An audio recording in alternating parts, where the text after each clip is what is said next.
All right, so a little more about me because that's probably the most important thing here. I work for Akamai Technologies. I focus mostly on darknet, dark web, and cybercrime research. I do security incident response both internally and for our customers externally. Security trainings, workshops, CISP trainings, God help me. And I also get to be a general chaos monkey, going around the company, breaking networks and systems, and then helping them pick up the pieces and how can we make it more resilient going forward. So that's a lot of fun. So what I'm going to go over throughout this is some real life incident response that we had with account checker campaigns. And I'll go into exactly what account checking is.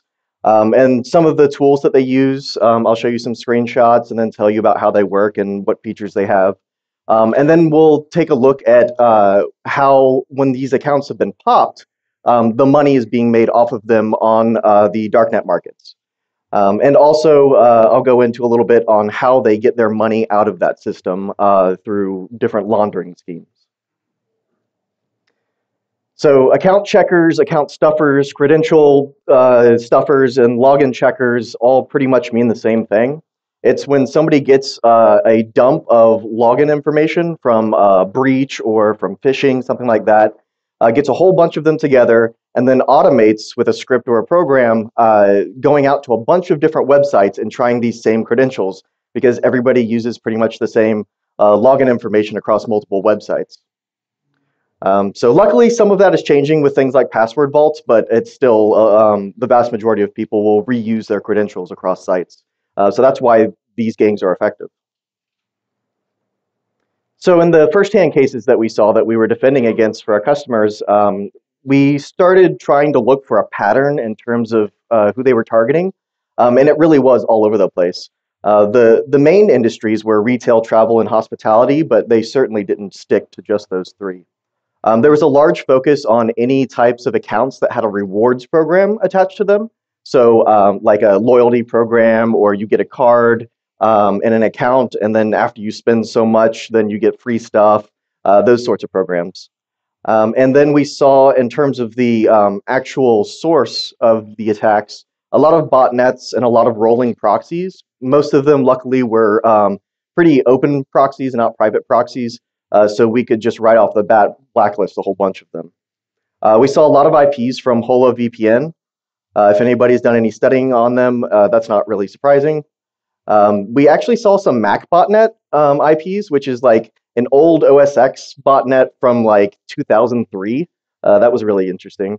Lots of shared hosting, and those are usually obtained either by compromising the shared host or by using stolen credit cards to purchase shared hosting. And once they're on to you, then they cancel the account, but you've already done your attack, so it doesn't matter.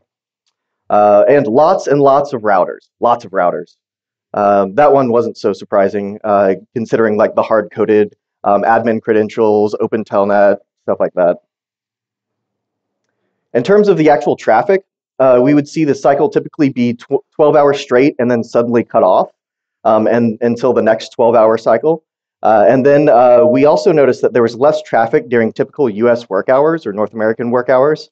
And while that's just a piece of information by itself, you can't do attribution just by that. It is one piece of a larger puzzle.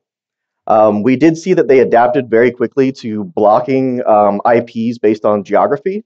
They would just start using proxies from another geography.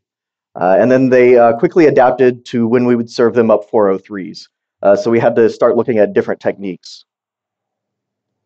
Some of the things that were kind of effective against them, when we started blacklisting whole blocks of IP addresses, and then when we started putting rate controls on the logins, of course, that helps a lot. But then what they would do after that is they would start going slower on their account checking process and more delays between each check to get underneath the limit.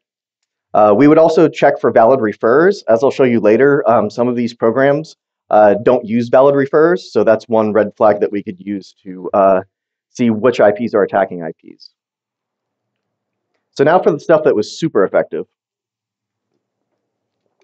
One of the best things that some of our customers could have done and was really effective was adding an extra piece of information to the login logic, requesting something like a last name for the account. And what that did is it screwed up all of the templates that these guys were using for their account checkers, because they had been sharing templates, on forums and things like that, that said, this is exactly what the login page looks like, just plug it in and you can go. And this totally screwed that up. And we also found that a lot of like API and mobile login vectors had much lower, they had much fewer security controls and weaker security controls on them. And that if we updated those to match the desktop page login, it definitely cut out a lot of the attacks.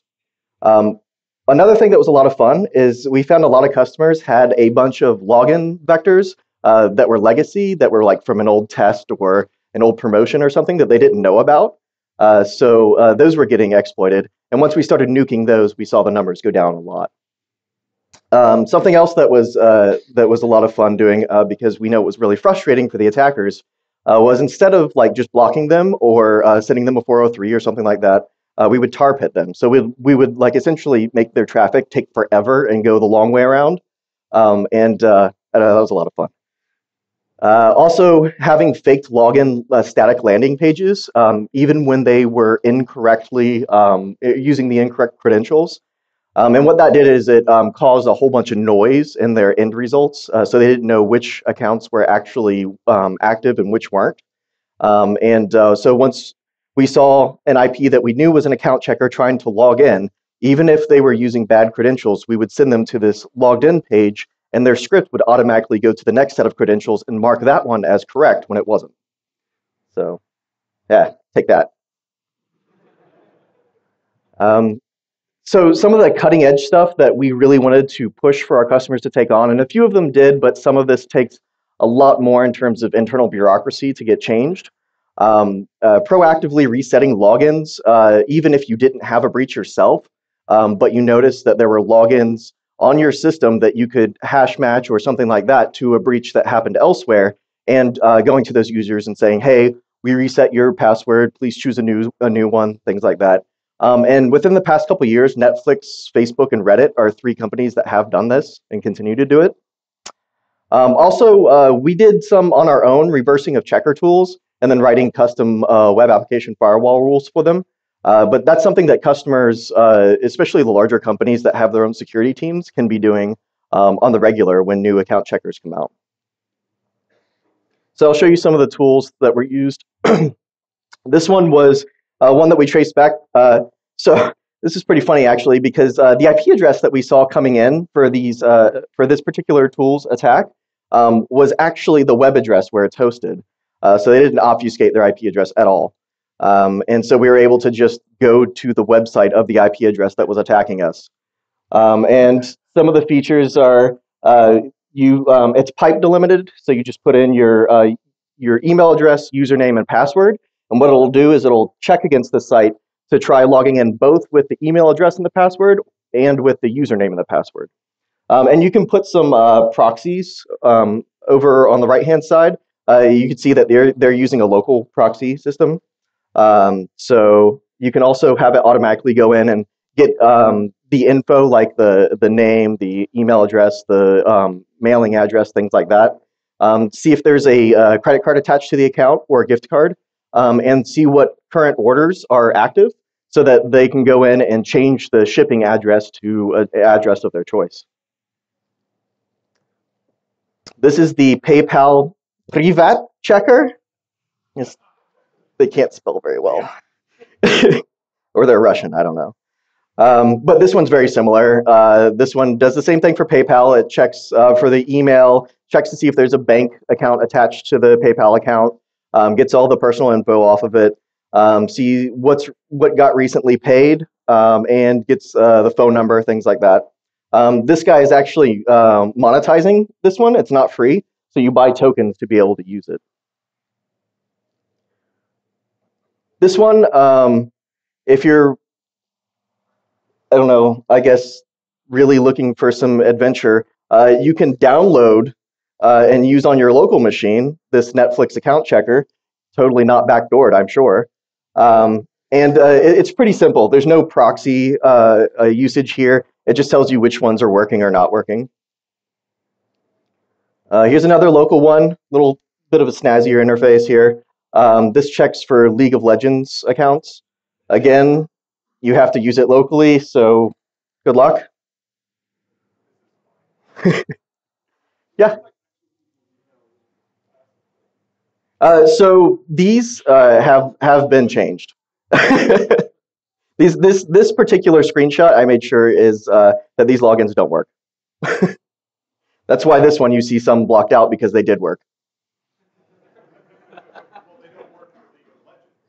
Right. They probably work for other accounts. Yeah. Like Club Penguin, you want in?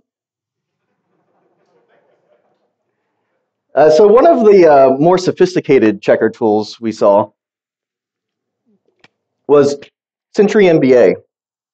And this one is highly customizable, but it's also really easy for somebody who has no idea what they're doing to use. It has some extended features. In the latest one, 1.5, it added OCR CAPTCHA solving, which was like probably 65% effective. It might be cheaper to use like a Mechanical Turk out of Malaysia, but it's pretty neat that they're starting to add things like that to it. It does browser fingerprint spoofing, so you look like you're the person who is actually supposed to be accessing the account from the server side. It does refer spoofing, which we'll talk more about that later, and custom user agents. There is a proxy debugger to find out which proxies in your proxy list are actually working, and it allows you to just send batches of proxy IPs, and then it actively checks them and skips the ones that don't work. So the request headers are actually, pretty normal looking. There's nothing really weird in the way that it's set up or the order to really flag on. But there are a set of default user agents that you can use as data points for a red flag. And in the program, you can actually change these. But what's really funny is one of the sites I saw this program for sale on, the person who was selling it says, do not modify the headers unless you really know what you're doing. So it makes our job a lot easier because most of these kids are just not changing or customizing anything. So we know exactly what the traffic looks like. So this is what the main screen looks like. As you can see, it's pretty feature rich. There's a lot of customization you can do, but like I said, most people just leave it on the default settings. So we know that these attacks are coming in. We know what tools they're using for the most part. But I wanted to know, like, is there a market for this? Are they actually making money? Because there seem to be a lot of groups doing this and a lot of individuals doing this. So I wanted to know, these rewards accounts that they were targeting, how do they get like the stuff you can get from rewards accounts and turn it into money? So I went to the dark web. And I wanted to make sure that the places that I was looking at weren't like some forum that was really inactive. I wanted to make sure that I was in the hives of evil, I guess.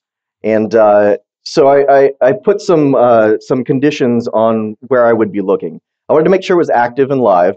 I wanted to make sure there was an uptime greater than 95%. And I wanted to make sure that it was popular.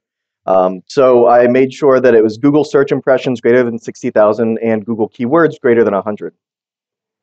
That left me with Alphabay, Dream Market, and Nucleus Market. Note, the first two are still active and pretty big. Nucleus Market recently had an exit scam. And what that is where the market has lots of people put their Bitcoins into the market so they can buy stuff. And when there's a lot of Bitcoins, the market shuts down and runs away with the Bitcoins, which is hilarious. So I wanted to just do a quick cursory check and make sure that there were actual rewards account related stuff on these markets. And I found that there were a lot. There are restaurant voucher tokens you get from rewards accounts, spa rewards, vouchers for trains. Again, you get these vouchers from being like a Virgin Trains rewards member. Oh, yeah, well, it's kind of self-defeating term. Anyway, So something else that I thought was really funny is out of the gift cards, by and large, the most popular gift cards were Whole Foods Market gift cards. So I guess like these hackers like really want to eat healthy. I don't know.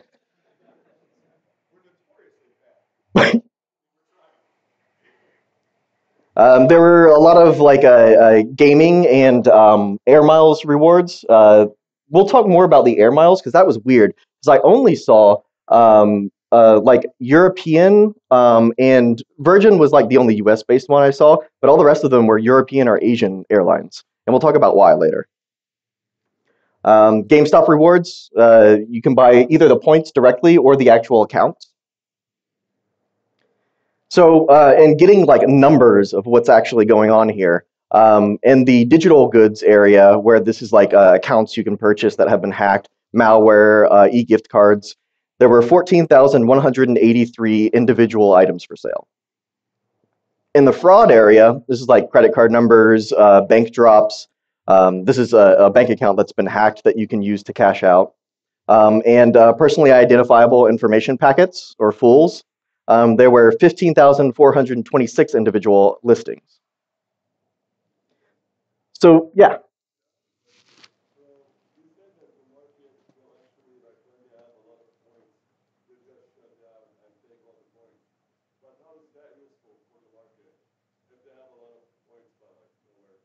Okay, yeah. So, Johnny and I will talk more about that specifically tomorrow. But uh, these markets, what they are is it's essentially not if they'll get shut down, it's when they'll get shut down. So they know they're going to get shut down by the feds at some point in time. So what they're going to do is they're going to try and get the market as big as they can, and tolerate as much risk as they feel like tolerating, and get lots of bitcoins in it, and then close it down before they get shut down by the government. And that's why they do the exit scan the way they do. So it's not like one person that has all these products. What it is there's a market, and then vendors pay the market to be a vendor, and then all these individual vendors are the ones that are selling to the buyers. So it's not like a web shop. It's an entire marketplace, like a bazaar, and they are pretty bizarre. So, sorry, dad jokes.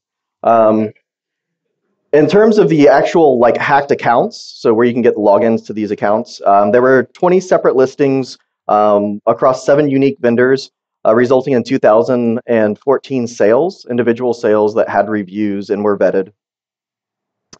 In terms of just vouchers and e-gift cards that were taken from these accounts, there are 54 different listings across 13 unique vendors, with a total of 3,136 individual sales. Transferable rewards points. There were 3 listings across 3 vendors, but the proportion of sales here was amazing. 698 sales. So they've definitely got that market cornered right now. As we were talking about before, for air miles, there were only 4 listings with 4 vendors and only 100 sales. And I looked into this. I'm like everybody's got to want air miles, right? Why would this not be a thing? So it turns out that air miles fraud was like a huge problem like 5 years ago. And so a lot of the major airlines, especially in the US, started locking down their policies on transferring air miles. So you have to like prove that there was like a death, or that you know, you're who you say you are. You have to like provide a picture of your passport and stuff like that, which really made it not worth it for a lot of these criminals. Now the next category is the one that really blew me out of the water, because I was not expecting it at all, and especially not expecting it to be the largest section of the market. Criminal travel agents. So these are guys that will say, okay, I have all these hacked accounts, and I'll set up your flight, your rental car, your hotel, your cruise, all of that stuff. And then you just pay me one lump sum, and you get all of that I've used various rewards accounts to get. And the reason that it's so successful is because they're not using stolen credit cards. They're not using stolen money. They're just using rewards points, which technically don't have monetary value. So the cops don't really want to investigate it, and the companies just refund the people the rewards points that were used. So there were 93 general listings for travel agent services, 94 custom listings, 31 different vendors doing this, 4,808 sales, and like almost all of them were rave reviews. Like, oh, it was the best vacation ever. Like, there were no problems. It was amazing. They delivered as they said. I don't know. Personally, I would feel super sketchy doing that and like looking over my shoulder the whole time. But I don't know. These guys seem to enjoy it. So let's put these numbers in a temporal context. So this data was over a 10-month period of this year. And it was looking at 3 different markets, the top 3 markets, arguably. It was looking at a total of 10,756 sales of rewards fraud specific goods. So that definitely told me that there is an active market for this. So that's why we're getting all these attacks. People are making money off of it. And when you're done sucking the account dry, you can also get other stuff out of it. Like a lot of people attach their credit card information to these accounts, so you can buy stuff with the attached card. You get personal info that you can then turn around and sell. And then a lot of these rewards programs are starting to band together to make sort of rewards portals, where you only have to hack an account at one rewards program to get access to like 10 other ones, which is a problem. It makes it very difficult to tell where the actual attack came from when we're seeing the fraud, especially in those markets. I know we had one that we finally tracked back to a hotel that had a breach. That was interesting. Also, when you're done with all the stuff that you got out of it, you could just sell the account itself. So I wanted to take it a step further and say, all right, so I know that they're getting Bitcoins from the marketplace for all this rewards account fraud. How are they actually turning that into money? Because like dirty Bitcoin, you cash that out, I mean, the cops are on you in 2 seconds. So one of the first things I saw that a lot of people were doing is they'd use something called a Bitcoin Tumbler. And what a Bitcoin Tumbler does is it takes your Bitcoins, Bitcoins of other people that are using it, Bitcoins that the Tumbler has in reserve, and mixes them all up. And then it creates a whole bunch of different Bitcoin wallets, and then shoots the coins that have been mixed up into a bunch of different wallets randomly, and then creates a whole bunch of other wallets, and then does more randomizing. It does that a few times, and then it sends you the Bitcoins that you wanted tumbled minus their service fee to your new wallet that you've created. Now, some of the markets have implemented their own mixers. They're super fucking shady mixers. I would not use them. But Alpha Bay and Outlaw Market, which are large markets, offer tumbling services, but it's really opaque. You can't actually see what's going on. And you can't vet it to make sure that they're actually doing it well.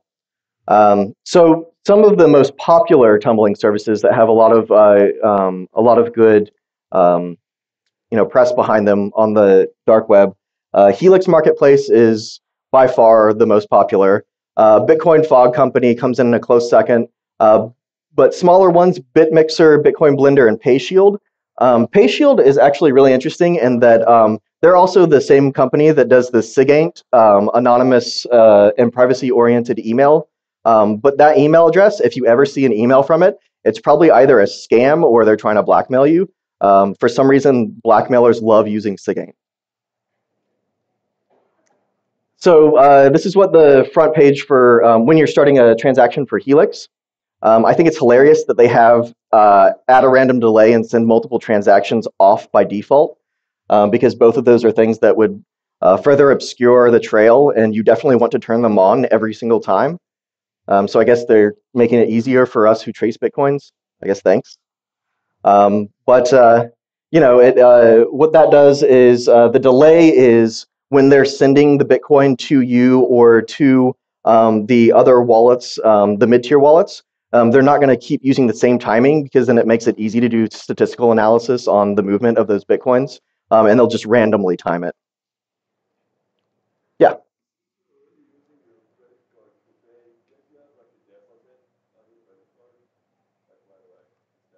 I would suggest not using your credit card to pay.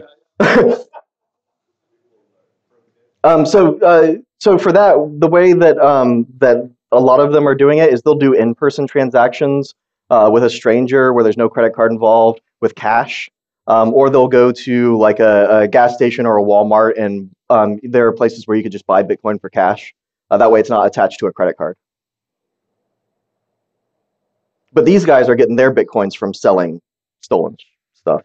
So, this is the new kid on the block, Bitcoin Mixer. They got a super snazzy interface. But other than their graphics, they also have some really cool differences between them and some of the older tumblers. They randomly set the service fee.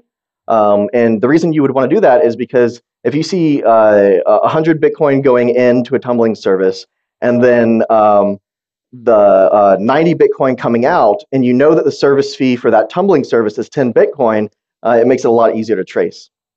Also, they have PGP confirmation for both their website, so you know it's not a phishing site, and for the individual transactions themselves. They also offer live support. So, they offer a secure payment service, so you don't have to pay somebody in Bitcoins directly. You pay it through their tumbling service to somebody else. Some of the downsides, there isn't really a track record. They're new. There's a single owner, so there aren't other people to balance them out or keep them in check. And they require that you enable JavaScript in your Tor browser. Big red flag.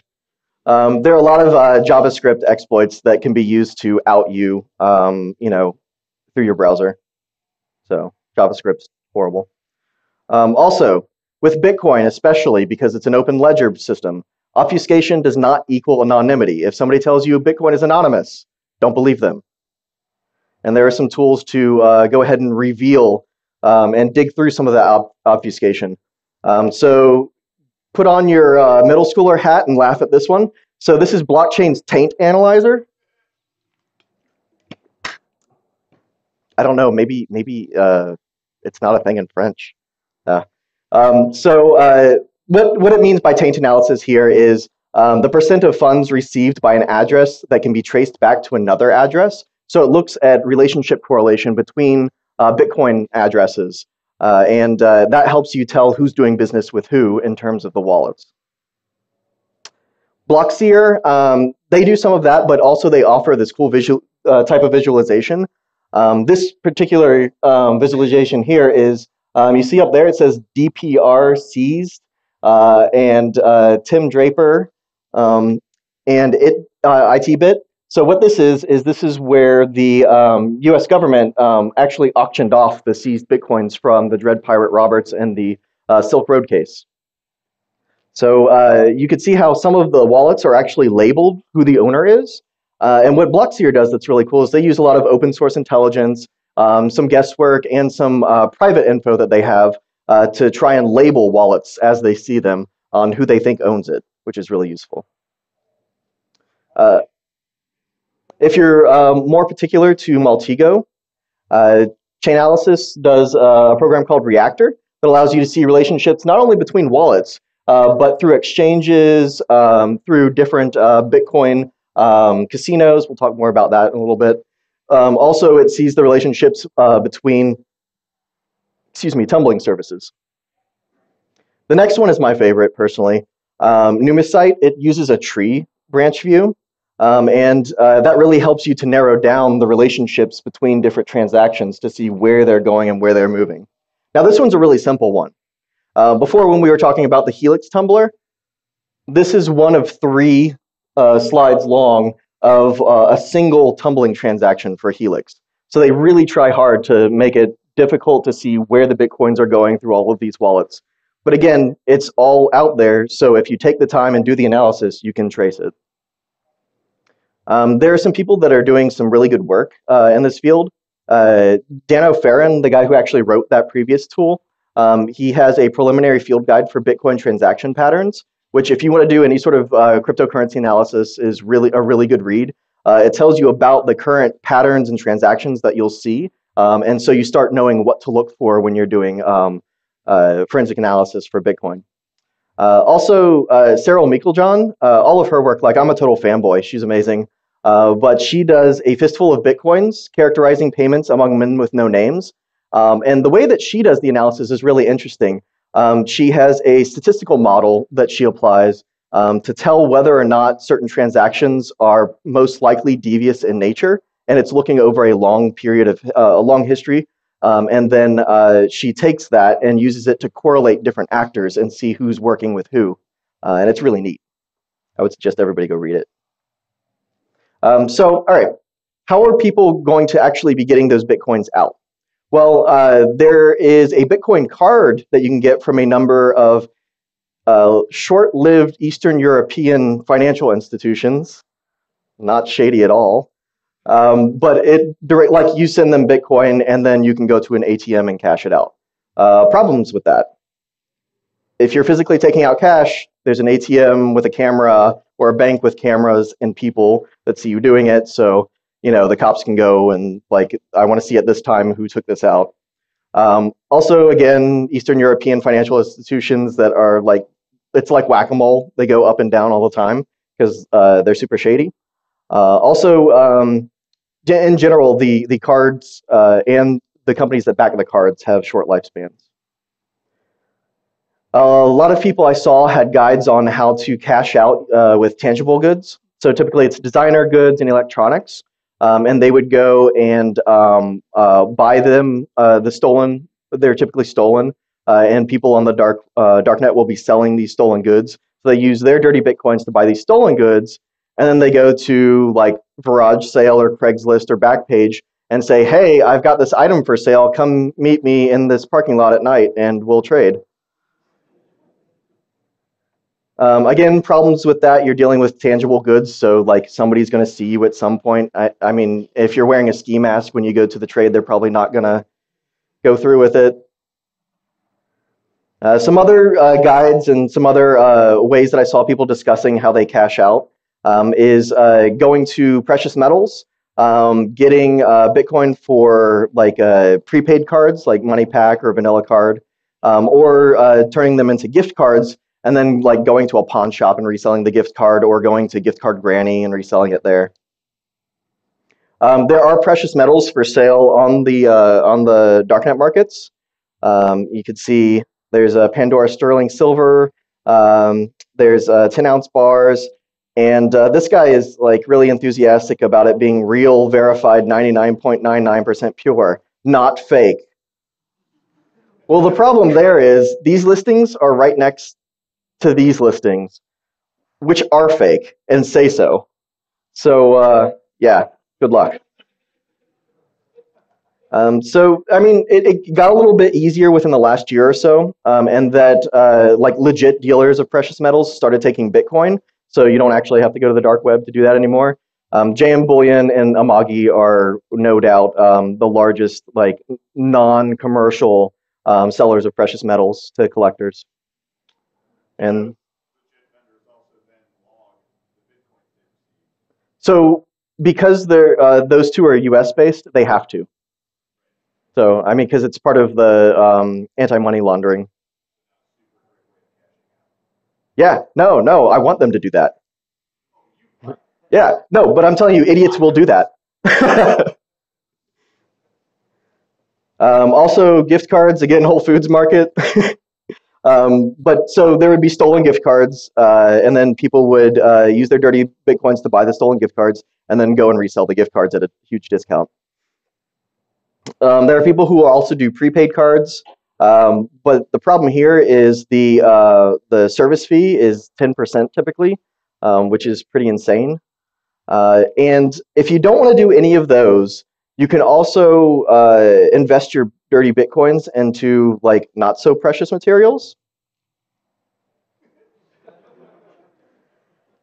This is an actual listing that is still up.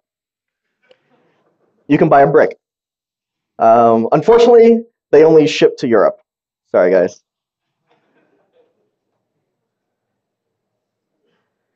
So again, dealing with any of those tangible goods, you have to have a place where you're receiving or sending these shady goods from. So you're potentially exposing your home or your friend's home or business address. You could get a PO box, but that requires an ID. There are cameras there. There are employees there. You could try and use an abandoned drop. That's like when somebody has just moved or a business has shut down or they're on vacation or something. You can have it sent there and then get it, and you know it won't be intercepted, or hope it won't. But there you don't know if they've set up mail forwarding. You don't know if the mail will actually be delivered, because if UPS comes up and sees, this overgrown business, they might not drop off the package. With all of these, you also have to worry about controlled deliveries. This is where the cops pretend to be the person delivering the package, and then you sign for it, and then they cuff you. Triangulation fraud is a way to sort of get through this without actually touching anything. You have an unsuspecting customer. They order something that you're selling that you don't actually have in stock. And so once they order it, you use your dirty Bitcoins to go to a legitimate e-commerce site and buy the item they wanted, and then you ship it to them from that site. So you've never touched the item, and you're not actually interacting with the customer face-to-face or anything like that. And when the cops go to investigate this as fraud, they're going to go to that unsuspecting customer first. Bitcoin casinos and using Uber and Lyft. So Uber and Lyft was a kind of neat little trick. What they would do is they would buy hacked or stolen rider accounts, and then they would use a hacked smartphone that was running multiple instances of Uber or Lyft and just start throwing rides in there. There were ghost dispatchers that would inject targeted GPS pickups near the driver for these accounts, and then they would get paid by Uber. Bitcoin casinos, dirty Bitcoins into chips, you do some gambling, and then you get Bitcoins that have gone through the casino system. They have reviews for them, they tell you what they take. I like the little American flag because it's totally illegal in America. So one of the problems here is you're dealing with local laws, so not only are you committing wire fraud and money laundering, but now you're illegally gambling, so yay. Also, casinos also do exit scams where they get lots of people's Bitcoins and then just shut down and take all the coins. If the casino has low volume, then the Bitcoins have high traceability through the casino.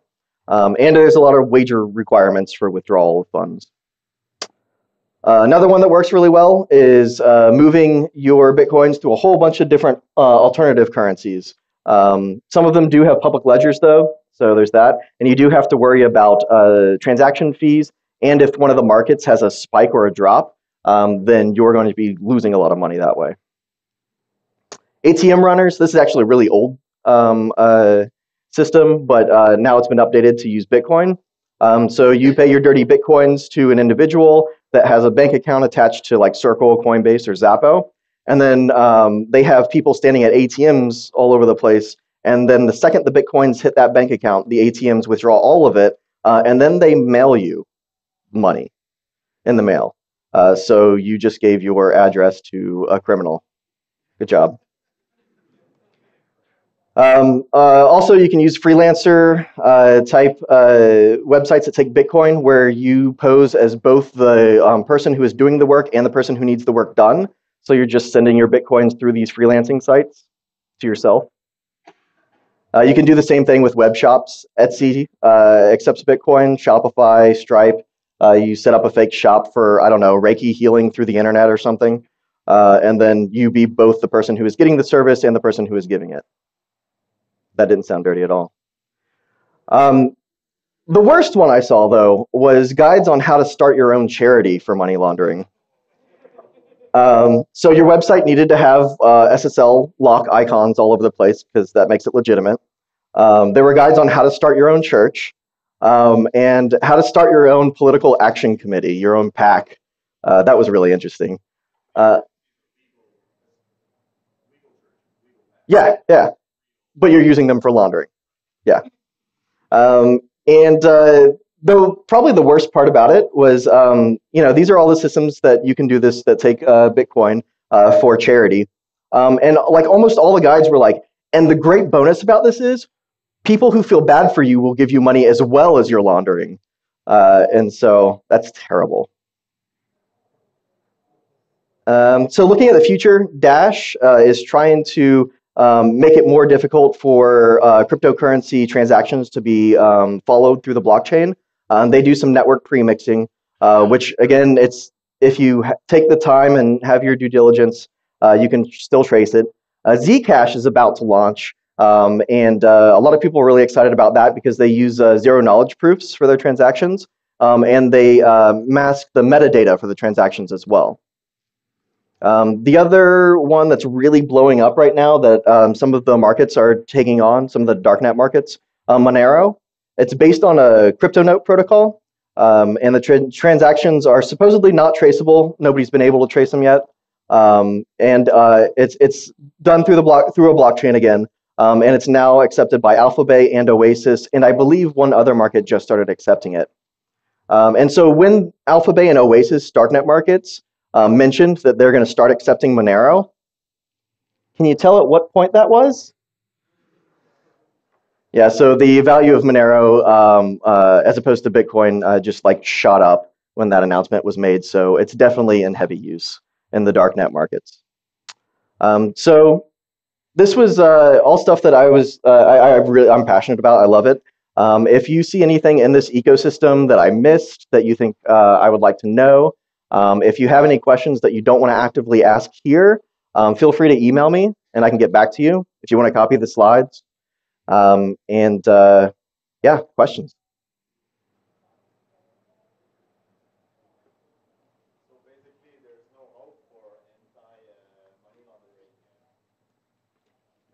So it's like any other criminal enterprise in that it's a constant arms race, right?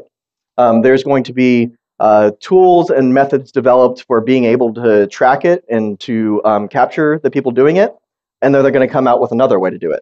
And then there's going to be more tools and methods for countering that one. It's just going to keep going and going.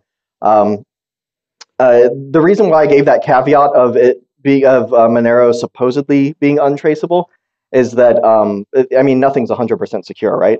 There's going to be a crack in the wall at some point.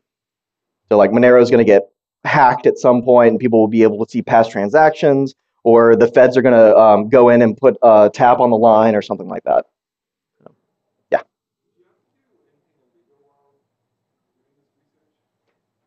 So America's Computer Fraud Abuse Act is really, really broad and vague.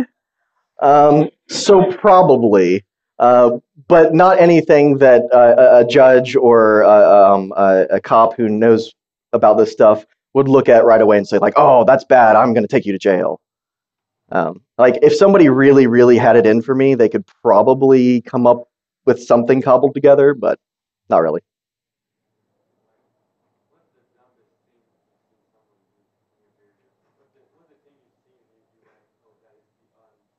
So Johnny and I tomorrow during our talk are going to point out a bunch of those dumb criminal stuff. Um, there really is so much. The amount of people getting scammed is just hilarious, and the amount of them having future complaints about getting scammed by the same scams are huge, and it's great. And the people who like get scammed for fraud related stuff that are like really upset because they were planning on scamming somebody else, so now they can't. Yeah, they're like, hey, I had a plan to do this to this target I have, but now I can't because you scammed me. How dare you? Yes, there is no honor amongst thieves. Huh? Oh, yeah, it's the same time tomorrow. Yep, right after lunch tomorrow. Any other questions? Cool. Well, I'll be around.